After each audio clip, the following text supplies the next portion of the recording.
SIT వేధిస్తుంది విచారణ పేరుతో ఇబ్బందులు సుప్రీంకోర్టులో ఎస్ఐబి మాజీ chief Prabhakar Rao petition interim protection రద్దు చేయండి దానివల్లే విచారణకు సహకరించట్లేదు సిట్ వేధిస్తుందట బా ఏం పలుకులు సిట్ వేధిస్తుందా చిలుక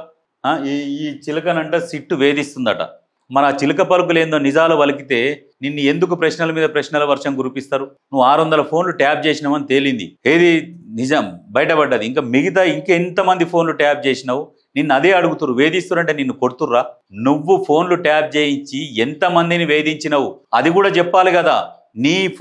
ఫోన్లు ట్యాప్ వల్ల ఎంతమంది గురయ్యారు ఎంతమంది వేదనకు గురయ్యారు ఎంతమంది దినం టెన్షన్తో చచ్చిపోయారు నీ ఫోన్ ట్యాప్ వల్ల వాళ్ళ ఆస్తులన్నీ పోగొట్టుకురు వాళ్ళ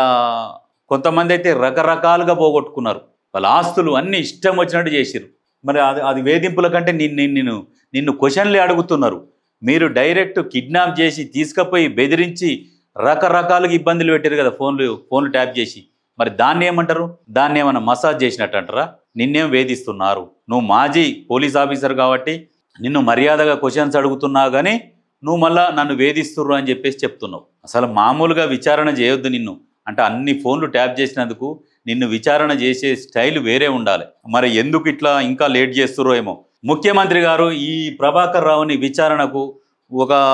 అందులో కొంతమందిని చేర్చండి వేరే పోలీస్ ఆఫీసర్లను చేర్చి ఏ రకంగా నిజాన్ని రాబట్టగలిగే పోలీస్ ఆఫీసర్లు కూడా చాలామంది అటువంటి వాళ్ళని ఆ టీంలో వేసి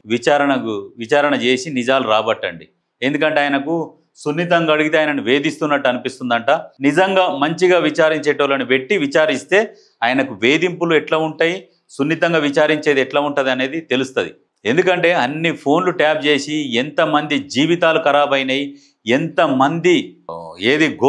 వాళ్ళ గోసకు గురయ్యారు మీరు ఇవాళ అనుభవిస్తున్నారు వాళ్ళ గోస మీకు తలిగింది కాబట్టి మీరు అనుభవిస్తున్నారు నువ్వేంది నిన్ను ఫోన్ ట్యాపింగ్ చెయ్యమని చెప్పినోడు కూడా బాధపడుతున్నాడు వాళ్ళ పాపం తలిగింది మీకు క్యాన్సర్ అన్నావు బాగానే ఉన్నాడు అన్ని అబద్ధాలు నాకు క్యాన్సర్ వచ్చింది నేను ట్రీట్మెంట్కి పోయినా అన్నాడు ఏమవుతుంది రిటైర్మెంట్ అయితే అన్నీ అయిపోతే అన్నీ చేస్తేవి అన్నీ చూస్తేవి ఇంకా ఎందుకు బోనస్ లైఫే కదా నిజాలు చెప్పిపో స్వర్గానికన్నా పోతావు పోయేటప్పుడు